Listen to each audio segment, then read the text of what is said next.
مسلمانوں کے کلچر میں حیا ہے، شرم ہے، غیرت ہے. بے پردگی، بے حیائی کبھی مسلمانوں کے کلچر میں نہیں رہی ہے. آج مسلمان بدقسمتی کے ساتھ غیر مسلموں کے پیچھے چل چل کے یہاں تک آ گیا کہ اس کی اپنی بہنیں بے پردہ، اس کی اپنی بیوی بے پردہ، اس کے اپنے گھر کی عورتیں بے پردہ ہیں، مگر اس مسلمان کی غیرت جوش نہیں کھاتی کہ کم از کم کچھ نصیحت ہی کر دے، سمجھائی دے کہ تم کیوں بے پردگی کر رہی ہو.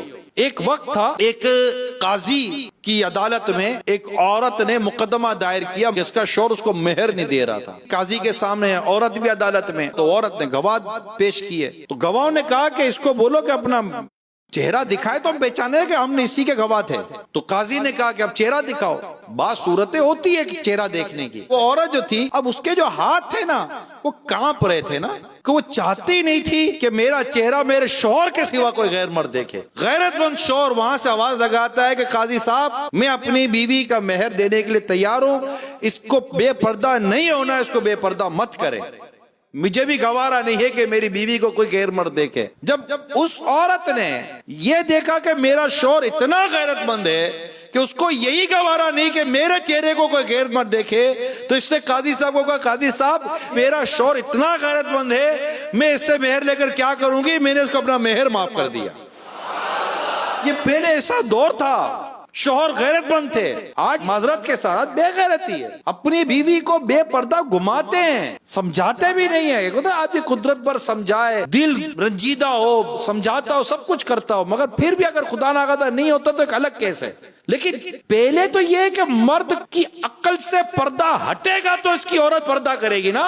اور ابھی تو ہمارے معاشرے کے اندر بے پردگی کو پروموٹ کیا جا رہا ہے، اور یہ آج سے نہیں ہو رہا ہے، کئی برس گزر گئے یہ ہو رہا ہے. نتیجہ آپ کے سامنے، بے پردگی کی وجہ سے آج کنواری لڑکیاں مائیں بن رہی ہیں. کوڑے کے ڈھیر پر ایک ایک دن کا چند چند گھنٹوں کے بچے پڑے ہوئے ملتے ہیں، جانور انہیں نوچ رہے ہوتے ہیں. یہ سب بے پردگی کا تحفہ ہے. مجھے تو ان عورتوں پر حیرت ہے کہ جو مرد انہیں بے پردہ دیکھنا چاہتے ہیں اور اس کے لیے طرح طرح کی چکنی چپڑی باتیں کرتے ہیں، اور ان کی باتوں میں آ کر وہ ان کو انڈوس کرتی ہیں، وہ بے پردہ نظر آتی ہیں. ارے میری اسلامی بہنوں، تم اس مرد کی چالاکی اور اس کی ہوس کو سمجھو، یہ تمہیں بے پردہ دیکھنا چاہتا ہے. آپ بولو نہیں جناب میں بہن سمجھ کے دیکھتا ہوں. کیا بہن سمجھ کے دیکھتا ہوں؟ گھر میں بہن ہے نا، دیکھو اس کو.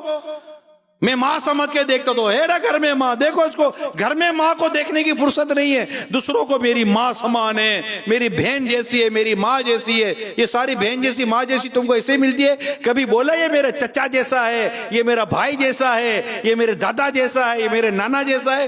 تم کو مردوں میں کوئی دلچسپی نہیں ملتی، ساری دلچسپی تم کو عورتوں میں ملتی ہے. یہ سب شیطان کی شرارت ہے جسے ہمیں سمجھنا ہے میرے میٹھے پیارے اسلامی بھائیوں، اور ہمیں مل کر اس بے پردگی کا اور اس بے شرمی و بے حیائی کا مقابلہ کرنا ہے غیرت ایمانی اور جوش ایمانی کے ساتھ. اس کے لیے ہم پہلے خود کو تو روکیں. ہماری موبائل میں آنے والی ایک عورت کی تصویر سے ہم اپنی آنکھیں نہیں بچا سکتے، ایک عورت کی مووی سے ہم اپنی آنکھیں نہیں بچا سکتے، ٹی وی پر آنے والی بے پردہ عورتوں سے ہم خود کو، اپنے گھر کو نہیں بچا سکتے.